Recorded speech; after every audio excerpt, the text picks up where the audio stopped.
नमस्कार, आप देख रहे हैं इंडिया न्यूज में आपके साथ अर्नुम जहां शेख और हमारी सहयोगी साक्षी ने ओम प्रकाश धनखड़ से खास बातचीत की है। भारतीय जनता पार्टी में आज कई सारी ज्वाइनिंग्स हुई हैं, जिसमें कई कलाकार भी शामिल रहे। अन्य राजनीतिक दलों के कई वरिष्ठ नेता जो रहे वो भी आज शामिल हुए। बातचीत करने के लिए इस वक्त हमारे साथ मौजूद है हरियाणा प्रदेश के बीजेपी प्रदेशाध्यक्ष ओम प्रकाश धनखड़ जी। सर, आज कई सारी ज्वाइनिंग्स हुई हैं, आप मुख्यमंत्री जी दोनों ने मौजूद रहकर ज्वाइनिंग्स कराई हैं। कौन कौन मुख्य रूप से इसमें रहे हैं? कितनी मजबूती जो है पार्टी को इन लोगों से मिली? देखिए, आज 12 लोगों ने पार्टी ज्वाइन की है। उनके साथ उनके सैकड़ों समर्थक भी आए हैं। उसमें कुछ पॉलिटिकल क्षेत्र के हैं, कुछ कलाकार हैं, कुछ रिटायर्ड अधिकारी हैं जो उन्होंने सरकार में रहते हुए भी अच्छा काम किया और बाद में भी अब राजनीतिक क्षेत्र में आके काम करना चाहते हैं। उसमें देवेंद्र चावला जी हैं, वो चुनाव लड़े थे 2009 में, अच्छी वोटें ली थी उन्होंने यमुनानगर में, वो शामिल हुए हैं। 3 बार के चेयरमैन हमारे मेहता जी जो है वो गोहाना से शामिल हुए हैं। विजय सैनी सफ़ीदों में चुनाव लड़े थे, वो शामिल हुए हैं। हमारे प्रवीण कबलाना बहादुरगढ़ में आम आदमी पार्टी से चुनाव लड़े थे, वो शामिल हुए हैं। हमारी रिंकी जो है वालिया, वो अभी चेयरमैन बनी थी, वो अपने पूरे पार्षदों के साथ जो है नारायणगढ़ से वो शामिल हुई है। इसी प्रकार से अधिकारियों में वो पीछेकारा शामिल हुए हैं। एक रिटायर्ड एससी हमारे जो अभी वकालत कर रहे हैं वो शामिल हुए हैं। एक हैफेड के जीएम जो है सुरेश गुप्ता जी सफ़ीदों से वो शामिल हुए हैं। बड़े कलाकारों में पूजा हुड्डा जो है, प्रदीप बोरा उनके पति जिनके करोड़ों में जो है लाइक्स आते हैं, ऐसे वो शामिल हुए हैं। एक कमल करके एक और कलाकार भी और सरकारी कर्मचारी थे पहले, वो शामिल हुए हैं। तो आज एक मिसेज माथुर जो है वो यहाँ से समाज सेविका है, वो शामिल हुई है। तो एक बड़ा जो है भारतीय जनता पार्टी का कुनबा बढ़ा है और बड़ी अच्छी संख्या में आज लोगों ने पार्टी ज्वाइन की है। सर, इन सभी लोगों ने पार्टी ज्वाइन की है, लेकिन आने वाले समय में क्या अन्य दलों से और भी कोई ऐसे लोग हैं, क्या पूर्व विधायक हैं, पूर्व नेता हैं, चाहे कांग्रेस हो, जो भी दल हो, उनसे बीजेपी में आने को लेकर आपसे बातचीत? मेरे पास एक वेटिंग लिस्ट है और उसमें एक सबसे महत्वपूर्ण बात हमारी होती है होमोजेनिटी। हमारी स्थानीय इकाई के साथ स्थानीय जो अभी प्रतिनिधि हैं उनके साथ तालमेल कैसा बैठेगा। हम स्थानीय इकाई स्थानीय जनप्रतिनिधियों से पहले सलाह करते हैं कि ये व्यक्ति भारतीय जनता पार्टी में आ रहे हैं, आप इनके साथ मिलजुल कर काम कर सकोगे।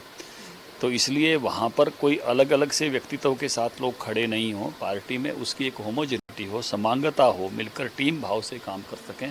जिसका भी क्लियर होता चला जाता है ऐसे सब लोगों को हम ज्वाइन करवाते चले जाते हैं। तो ऐसे और काफ़ी लोगों की इच्छा है, अपेक्षा है, लेकिन उनकी ज्वाइनिंग जब स्थानीय इकाइयाँ हमारी अनुमति देते हैं, आज भी मेरे पास कई और नाम थे, अभी स्थानीय इकाइयों से क्लियर होने हैं कुछ नाम। जब स्थानीय इकाइयाँ उस बात की क्लैरिटी दे देती हैं कि नहीं हम मिलकर काम करने में सक्षम हैं, तो निश्चित रूप से उनको ज्वाइन कराते हैं। सर, लेकिन कई जो दूसरे राजनीतिक दल हैं वो ये आरोप भाजपा पे ये लगाते हैं कि दूसरे दलों से तोड़कर जो नेता है वो बीजेपी में ज्वाइन करवा रही है भारतीय जनता पार्टी, और खासतौर से कुलदीप बिश्नोई के ज्वाइन करने के बाद से ये जो आरोप है ये ज्यादा लग रहे हैं। नहीं, हम तोड़ के नहीं लाते जी, टूटे हुए लेते हैं। जो खुद ही पहले अपने दलों से अलग हो गए हैं, उनकी उन दलों में आस्था नहीं रही है, रिजाइन दे चुके होते हैं और फिर बीजेपी में आने के लिए बीजेपी का द्वार खटखटाते हैं, तो उस नाते से उन्हीं को भारतीय जनता पार्टी में लेते हैं। जो भारतीय जनता पार्टी में आने की बात नहीं कर रहा उसको थोड़ी लेने जाते हैं। इसलिए जो अपने दलों में है, लोकतंत्र है, सब अपने अपने स्वतंत्र विचार के साथ चलते हैं।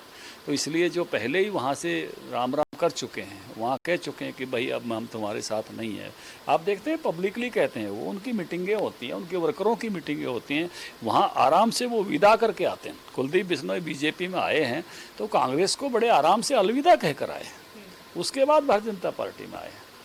सर, आज जिस तरह से जब ज्वाइनिंग्स हुई उसके बाद एक छोटी सी गपशप आपने बताया हुई मुख्यमंत्री जी, कंवरपाल गुर्जर जी और आपके बीच में, लेकिन पंचायत चुनावों को लेकर और आगामी आदमपुर उपचुनावों को लेकर एक जो मीटिंग है वो कब तक हो सकती है? क्योंकि बहुत जल्द इलेक्शन कमीशन भी जो है वो अनाउंस कर सकता है कि चुनाव कब होने। अनाउंसमेंट हो जाएगी चुनाव की, उसके तुरंत बाद हम इलेक्शन कमेटी की मीटिंग बुलाएंगे, चुनाव प्रबंधन समिति की मीटिंग भी बुलाएंगे, जिला अध्यक्ष प्रभारियों की मीटिंग भी बुलाएंगे, क्योंकि पंचायती राज चुनाव में हमको जाना है। सिंबल के साथ जाएं या नहीं जाएं, जैसे 3 स्तर पर तो सिंबल हम रख ही नहीं रहे हैं, पंच, सरपंच और ब्लॉक समिति में, लेकिन जिला परिषद का निर्णय हमको इलेक्शन कमेटी में करना है।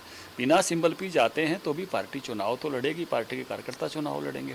तो इसलिए जो भी इलेक्शन प्रबंधन कमेटी इसलिए बुलाई जाएगी कि प्रबंधन अच्छा हो, और इलेक्शन कमेटी इसलिए बुलाई जाएगी जो हमारी एक इस मामले में फैसला करने की सबसे ऊंची बॉडी होती है, सर्वोच्च बॉडी होती है कि सिंबल पर जाना है या नहीं जाना है। तो ये तुरंत मुझे लगता है कि जो है इलेक्शन डिक्लेयर होंगे 2-1 दिन में उसको बुला लेंगे।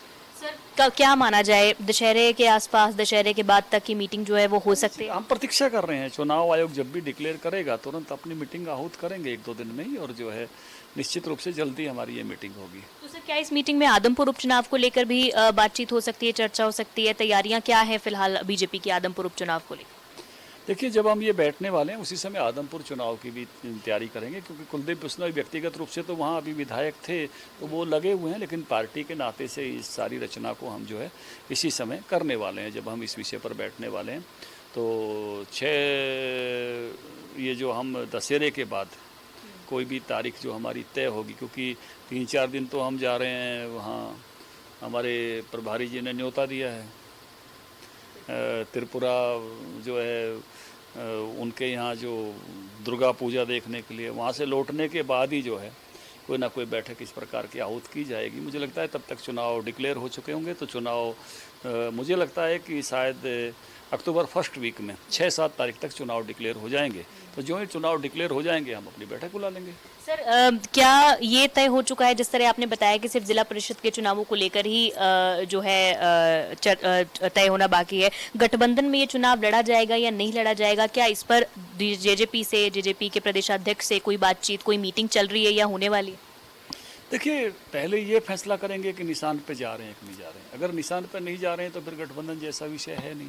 निशान पे जा रहे हैं तो फिर अगली बात शुरू होगी। तो ये जब चुनाव डिक्लेयर कर देगा चुनाव आयोग फर्स्ट वीक में, तो उसके बाद हम ये तय करेंगे कि भाई क्या करना है। जब हमारा तय हो जाएगा तो फिर अगली बात शुरू होगी। सर बीते दिनों फतेहाबाद में इनेलो की एक रैली हुई जिसमें तीसरे मोर्चे को लेकर बहुत जोर शोर से आवाज उठाई गई। देश भर में जितनी भी पार्टीज हैं उनके जो एक मतलब इकट्ठा हुए सभी लोग और एक थर्ड फ्रंट बनाने को लेकर जो है कवायद पकड़ी। क्या आपको लगता है हरियाणा में कितनी संभावनाएं हैं एक थर्ड फ्रंट बनने की? देखिए, अभी तो हरियाणा में इन लोगों का अपना ही ग्राफ बहुत नीचे है। उनके एकमात्र विधायक हैं।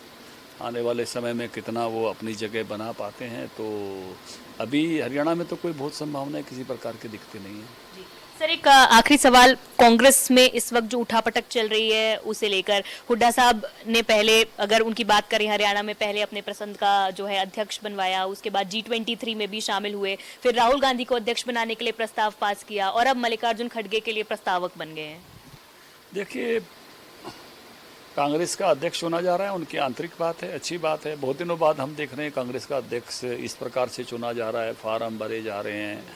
ऐसा वातावरण तो मुझे लगता है कि बहुत पहले एक बार कभी था, जब राजेश पायलट, कुमार मंगलम, एक समय था। बहुत दिनों के बाद ये दृश्य देखने को मिला है।